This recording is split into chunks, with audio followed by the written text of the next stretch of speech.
बताते हैं कि हमें लगता है हमारी नाच का समय निकला, ये बहुत दुख की बात है। इस बात को नोट करो।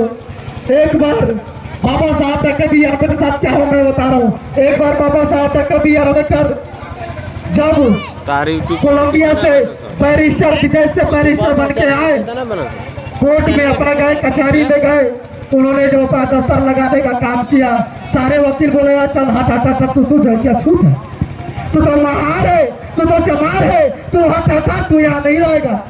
उसी में किसी ने ताना कसते हुए कहा करे अम्बेडकर आप तो बैरिस्टर हैं, आप तो बाहर भी अपनी चौपाल लगा रहे हैं तो आपकी दुकान चलेगी।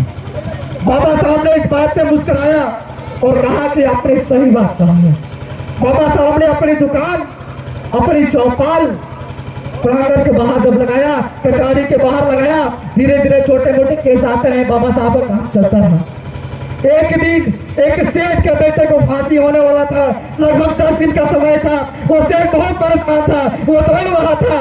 सारे वकील के पास गए, साहब मेरे बच्चे को बचाओ यार, ये मर जाएगा, 10 दिन में इसकी फांसी होने वाली है। सारे वकील परेशान, भाई हमसे नहीं हो पाए। उसी में किसी ने ताना कसते हुए कहा कि ओए सेठ तुम्हारा काम वो बाहर बैठा हुआ बाहर करेगा, तुम्हारा काम वो बाहर बैठा हुआ अछूत अम्बेडकर करेगा। वो व्यक्ति अपने बेटे के दुख में था, इसलिए दौड़ता हुआ बाबा साहब के पास गया और बोला बाबा साहब ये फाइल पकड़े, आप ही हमारे बच्चे को बचा सकते हैं। बाबा साहब ने कहा ये फाइल आपने किसी और को दिखाया? बैरिस्टर ने कहा, सेठ ने कहा हाँ बहुतों को दिखाया है। उन्होंने क्या बोला? बोला साहब हमारे बच्चे नहीं बच पाएंगे।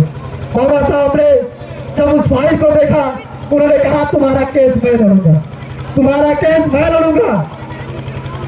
जब कोर्ट में पेशी हुआ, जज के सामने गए, जज ने कहा बाबा साहब से बताओ अम्बेडकर साहब आप कुछ कहना चाहेंगे इसके उपलक्ष्य में? बाबा साहब ने कहा मैं कुछ नहीं कहूंगा, आपको जो सजा सुनानी है सुनाओ। सेठ मोहन आ गया।